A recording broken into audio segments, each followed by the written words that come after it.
Bonjour, c'est la Grenouille Tricote. Aujourd'hui, nous allons voir ensemble comment réaliser ce point relief qui est très beau, façon 3D, 3 dimensions. Il me fait penser un peu aux alvéoles que l'on trouve dans les ruches, que les abeilles font. Alors, c'est un point qui est totalement réversible, autant à l'endroit qu'à l'envers. Il est extensible, mais il revient très bien à sa place. Et il est assez simple à faire. Enfin, il y a une petite technique à avoir au niveau de la torsion des mailles pour les mailles torse. Voilà. Alors, c'est un point qui se fait sur un multiple de 4, plus une maille à la fin pour tourner. Vous pouvez commencer ici, j'ai fait des brides, mais vous pouvez très bien commencer directement sur la chaînette ou alors des mailles serrées comme je l'ai fait ici pour ce nouvel échantillon. Alors si vous le faites directement sur la maille chaînette, c'est par exemple pour faire un snood pour qu'il n'y ait pas de couture visible, ou pour un bonnet si vous le tricotez en rond. Voilà, alors mon échantillon est fait sur un multiple de 3 mailles, plus une pour tourner, et j'ai fait le premier rang en maille serrée, tout simplement parce que c'est beaucoup plus facile pour moi de vous le présenter comme ça. Alors vous faites 3 mailles en l'air pour remplacer la première bride. Dans la maille serrée suivante, vous faites 3 brides, 1, 2 et 3. Ensuite, vous faites 3 mailles en l'air, 1, 2, 3. Vous comptez 2 mailles serrées que vous sautez, et dans la troisième, vous faites à nouveau 3 brides dans la même maille.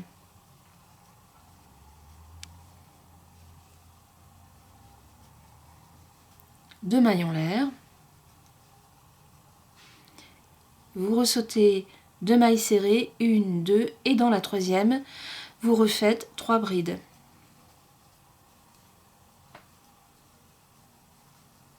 Et ainsi de suite.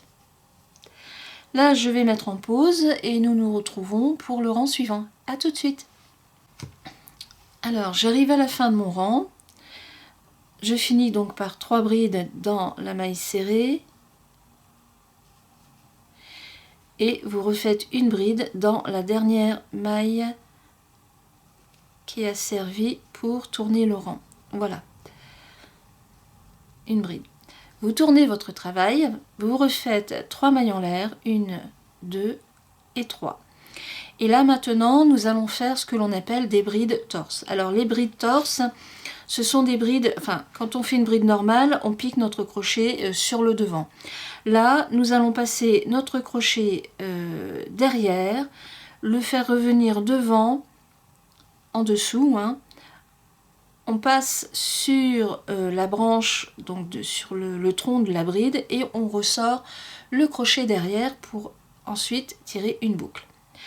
Alors, donc vous faites votre jeté, vous piquez votre crochet derrière pour le faire passer devant, vous le repiquez derrière, et là, vous tirez une boucle et vous finissez votre bride. En voilà une. Alors, je vais vous faire voir. Voilà ce que ça va vous donner. À l'endroit, à l'envers. Ici, c'est la boucle de la bride qui est juste sur la branche. Et vous continuez, vous en refaites encore 2. Toujours en bride torse. Et voilà. Voilà.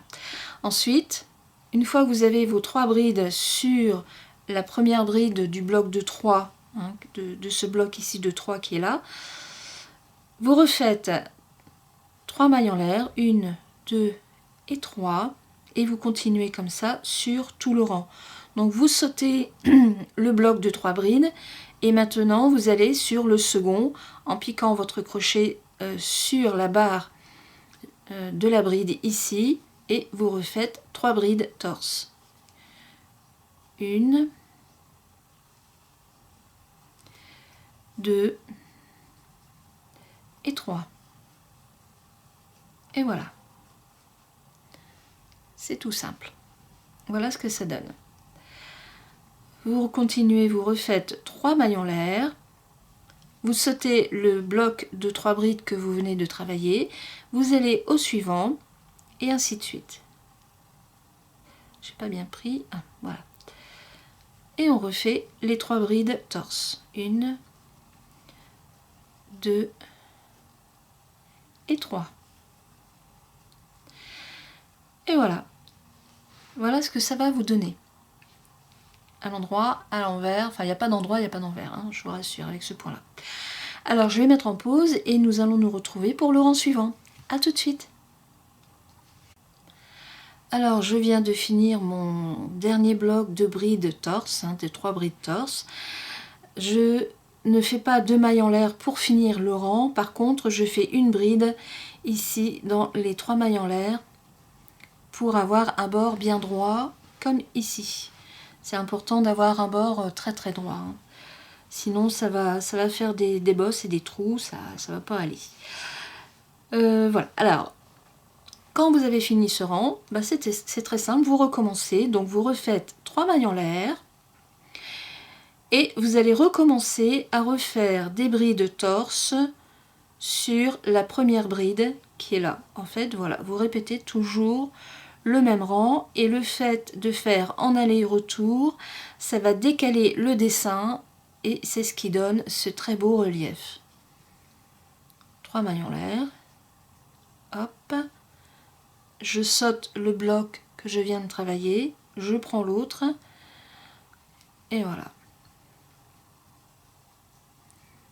Donc pour vous faciliter le travail, hein, plutôt que de tenir votre bord donc horizontal, prenez votre travail à la façon verticale, c'est-à-dire comme ça. Voilà, comme ça, vous mettez bien la bride en apparence et c'est beaucoup plus simple pour vous piquer votre crochet. C'est un peu comme un échelon d'échelle. Et voilà, 1, 2, 3. On continue. Donc ce bloc est fait. Je prends l'autre, hein, le suivant qui est là. Je mets bien en évidence la bride que je dois travailler. Et c'est parti. Et vous faites vos 3 brides. 1, 2 et 3. Voilà, mon bloc est fait. Vous voyez, ça se met en place tout seul. Alors, si vous êtes débutante, je vous conseille de prendre le travail de la façon verticale, c'est-à-dire comme ça. Hein, voilà, comme ça. Vous allez savoir mieux le travailler que si vous le travaillez de façon horizontale, c'est-à-dire comme ça. Vous allez mieux voir les brides à prendre qui sont ici. Voilà. Vous pliez votre travail, vous mettez bien en évidence. Je vais le refaire parce que j'étais peut-être pas dans le cadre. Donc, façon horizontale, bon, pour les expertes, hein, pour celles qui sont habituées à faire du crochet. Pour les débutantes, vous mettez comme ça votre bride et là, vous la voyez bien et vous pouvez piquer comme ça. Vous pincez de façon à ce qu'elle ressorte.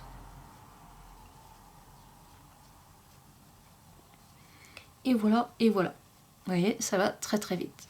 1, 2 et 3. Mon bloc est fini. Je prends l'autre, donc toujours à la verticale. Je mets bien en évidence la bride que je dois travailler. Et on y va. 1, 2 et 3. Et voilà, et voilà, c'est fini. Alors, bah après, qu'est-ce que vous faites? Eh bien, ma foi, vous continuez sur tout le rang. Vous voyez, ça prend vraiment, ça se met vraiment en place. Il n'y a vraiment aucun souci. Alors, c'est un point qui est extensible hein, à souhait. Mais alors, l'avantage, c'est qu'il revient parfaitement en place. Alors, je vais refaire quelques rangs et on se retrouve tout de suite après pour la fin.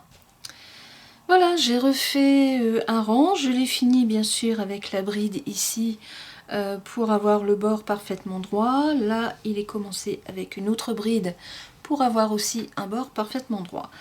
Alors, c'est un point qui est relativement facile à faire.